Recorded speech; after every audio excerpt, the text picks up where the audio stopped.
You are born in Western England in the year 1320, into a family that owns land, horses, and a name people recognize. That sounds fortunate, and it is. You will eat better than most children around you, sleep under a solid roof, and grow up knowing that armed men may answer to your father. But privilege comes with a condition. Your family's position exists because it can serve someone more powerful, protect its property, and survive the politics around it. Before you can read a battlefield, you have to learn where you stand in a hierarchy. Your earliest memories are not of glorious combat. They are of horses breathing in cold morning air, servants carrying water, the smell of smoke in the hall, church bells, muddy yards, and adults talking about rents, harvests, marriages, debts, and obligations. Your father may be a knight, but he is not a fairy tale hero who spends every afternoon looking for dragons. He is a landholder, a military servant, a local authority, and a man whose reputation affects everyone in his household. The sword matters, but so do the accounts.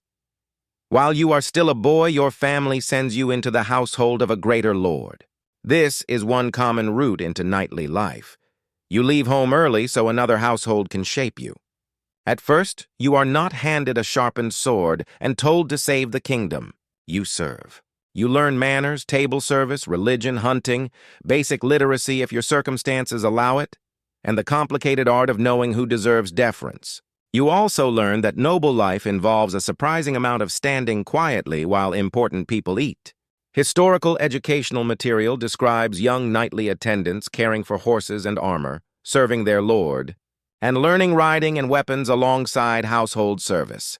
The stable becomes one of your real classrooms. A knight who cannot control a horse is not much use as a mounted warrior, so riding becomes part of your body. You learn to mount quickly, guide a horse with pressure and reins, stay balanced over rough ground, and keep control while carrying something in one hand. Falling is part of the education. So are bruises. Horses are large, expensive, nervous animals, and they do not care that your family has a coat of arms. Weapons practice grows more serious as you get older. You strike posts, work with wooden or blunted weapons, ride at targets, and learn to direct a lance without losing control of your horse. Training is not about learning one dramatic move. It is repetition until movement becomes automatic. Your instructors are trying to build habits that still work when you are frightened. Tired, half-blind inside a helmet, surrounded by noise, and possibly sitting on an animal that has decided it wants to be somewhere else. By your early teens, your responsibilities become heavier. As a squire, you serve an experienced knight more directly. You help with horses, weapons, clothing, baggage, and armor. Metal has to be cared for. Leather straps crack. Rivets fail. Blades need attention. Mud, sweat, rain, and travel attack equipment even when the enemy does not. You are learning the glamorous profession of knighthood by discovering that expensive objects become useless very quickly when nobody maintains them. This is also when the idea of chivalry becomes more than a story. You hear that a knight should be brave, loyal, generous, faithful, disciplined, and worthy of honor. Religion is woven through that ideal. So are service to a lord, protection of reputation, and expectations about how an elite warrior should behave. But the code is not a magical rulebook that makes violent men gentle. Real knights can be loyal in one situation, ruthless in another, generous to social equals, and terrifying to people below them. The ideal matters precisely because reality keeps testing it. Medieval scholarship emphasizes prowess, loyalty, honor, religion, and service as important parts of knightly identity, while also showing the gap that could exist between chivalric ideals and actual behavior. Your education now includes another lesson. Status is expensive. A fighting man at your level needs more than a sword. He needs suitable armor, horses, saddles, tack, clothing, servants or attendants, food, repairs, transport, and replacements when something breaks or dies. A good war horse is valuable and costly to maintain. The better equipped you become, the more money it takes simply to remain the kind of man society expects you to be. Knighthood is prestige with maintenance bills. Knights and men-at-arms generally had responsibility for acquiring their own horses, and institutions studying medieval warfare stress how expensive both horses and armor were to obtain and maintain. Then you see campaigning for the first time. Not the bright center of a tournament field, but the long road around war. Men wait for supplies. Horses need fodder. Boots and hooves wear down. Rain makes roads miserable. Food can be late. Orders change. You sleep where the army stops, and the next morning you move again. Days of boredom can end in a few minutes of panic when riders appear, scouts report danger, or a column suddenly has to form for battle. The first real violence is worse because it is less elegant than you expected. A man does not fall the way he does in a painted manuscript. Horses scream. People lose formation. A weapon that misses can leave you off balance. A man who looks unbeatable from a distance may be helpless after his horse goes down. You discover that courage is not the absence of fear. It is the ability to keep doing what you were trained to do while your body is telling you to leave. Around the age when your training has matured, you may finally be knighted. Ceremonies vary, but the symbols are unmistakable. The sword, the belt, the spurs, the public recognition that your status has changed. Perhaps there is prayer and religious preparation. Perhaps the ceremony is simpler because war gives no one time for theater. Either way, people now call you a knight. Years of training have led to the moment you wanted. And almost immediately, the title creates new problems. Spurs and the girding of the sword were important symbols in many medieval knighting ceremonies. You now have a reputation to defend and obligations to meet. A knight is expected to look like a knight, travel like one, fight like one, and behave with the confidence of his rank. If you lack the money to maintain that standard, everyone can see it. If you refuse military service too often, a patron may stop favoring you. If you gain a reputation for cowardice or unreliability, your social value drops. The title gives you power, but it also makes failure public. Marriage is part of this world, too, and romance is only one piece of it. A suitable marriage can connect families, land, money, and influence. Your wife may become the person who keeps the household functioning while you are away, supervises servants, manages stores, protects family interests, and deals with the practical consequences of your absence. Children bring affection, but also inheritance questions and pressure to preserve the family line. You are not simply building a home. You are building continuity. When you are not at war, much of your life is administration. You inspect property. You hear complaints. You speak with tenants, stewards, clergy, neighbors, and officials. You think about harvests, rents, repairs, livestock, boundaries, marriages, and lawsuits. You may hunt, attend feasts, travel to a lord's court, or join tournaments, but even leisure can serve politics. Who you dine with matters. Who sees your heraldry matters. Who owes you a favor matters. The medieval knight is not only a fighter. He is part of a network. Castles and noble households functioned as busy homes and administrative centers as well as military spaces, filled with servants, soldiers, officials, and visitors. Tournaments offer the version of knighthood closest to the image you dreamed about as a child. Horses, banners, armor, crowds, competition, and a chance to display skill, but they are not harmless shows. Earlier tournaments could resemble organized mock battles, and even later jousts can wound or kill. They can also cost money, damage equipment, and destroy horses. Success may increase your reputation. Failure may leave you bruised, embarrassed, and staring at another repair bill. Tournaments developed as both military competition and elite spectacle, with participation strongly connected to knightly status. Then the wider world reaches your household. In 1337, the long conflict, later called the 100 Years' War, begins between the English and French crowns. The reasons involve royal claims, territory, alliances, and power. But for you, the most important fact is simpler. Powerful men need soldiers. By the 1340s, English armies are increasingly built through paid retinues that combine men-at-arms and archers. Military service is still tied to loyalty and status, but it is also organized through contracts, wages, captains, and practical arrangements. Scholarship on Edward III's armies describes this shift toward paid service and mixed retinues of men-at-arms and archers during this period. In 1346, you cross the Channel as part of Edward III's war in France. The army moves through Normandy, and war reveals another side of knightly life. Campaigning can mean burning, taking supplies, destroying property, seizing animals, and frightening civilians as commanders try to weaken an enemy and force a response. The stories you heard about defending the weak sit uncomfortably beside the methods armies actually use. Chivalry may shape how elite warriors think about honor, but it does not remove cruelty from war. Royal Armories describes similar English raids during the Hundred Years' War as deliberately destroying resources and terrorizing populations. By late August, a French army is closing in and the English prepare near Crécy. This is where the childhood image of the knight begins to break apart completely. You have trained for mounted combat, but English men-at-arms can fight dismounted beside archers. Your horse helps you move across a campaign. It does not guarantee that you stay on its back during the decisive fight. The battlefield is not arranged to give you the most heroic experience. It is arranged to keep you alive and make the enemy fail. English armies of this period increasingly combined mobile mounted campaigning with men-at-arms who commonly fought on foot, while Crécy itself ended in repeated French cavalry attacks failing against Edward III's position. Your armor in 1346 is not the smooth head-to-toe plate suit people will associate with later medieval knights. Protection is changing. Padded garments and mail remain important while more plate is being added to vulnerable parts of the body. Whatever combination you wear, it must let you move. The myth that armored men were helpless metal statues is wrong. Well-made armor is designed for fighting. The real problem is energy. Carrying protection over your body, moving loaded limbs, breathing hard, and fighting for minutes at a time can exhaust you brutally. Later, complete field armor typically weighed around 20 to 25 kilograms while distributing that weight across the body. And surviving evidence contradicts the idea that armored warriors had to be lifted onto horses or could not rise after falling.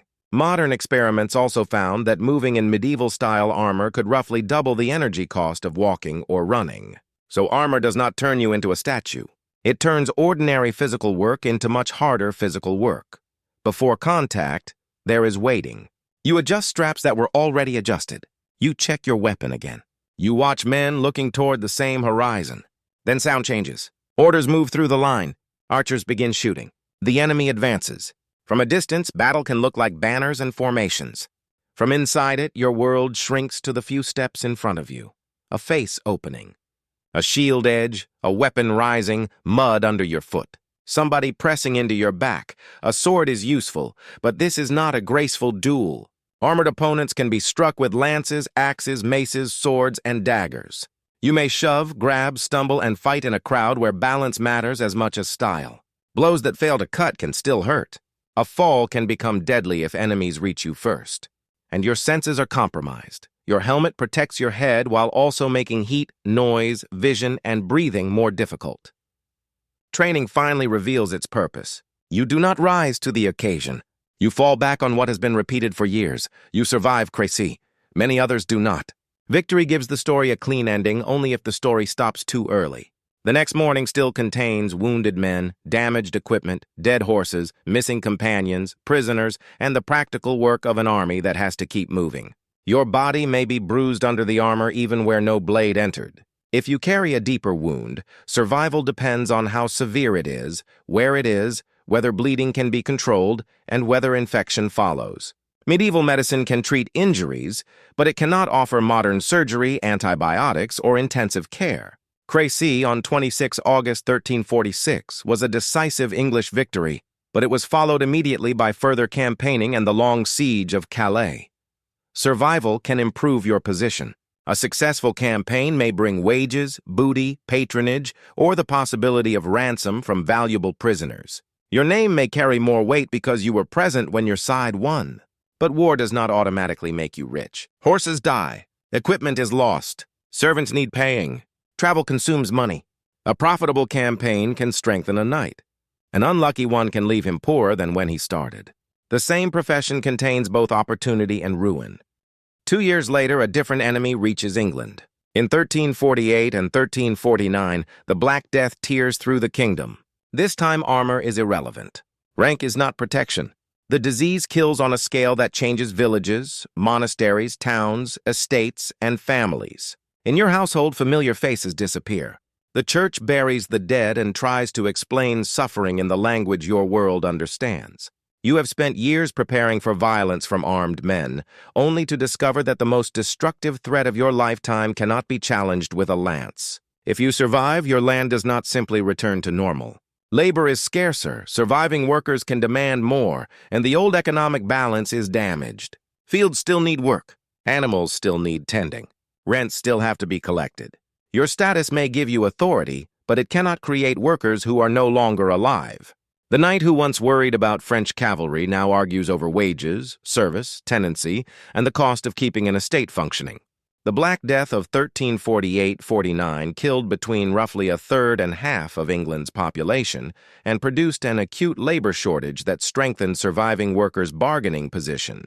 War continues because medieval life rarely waits for one disaster to finish before supplying another. In the 1350s, you returned to military service older, more experienced, and less impressed by banners. You know how quickly a horse can be lost. You know that a campaign can be mostly marching until suddenly it is not. You also know something your younger self barely considered. On a battlefield, your social rank can make you valuable alive. During a smaller action, your luck finally fails.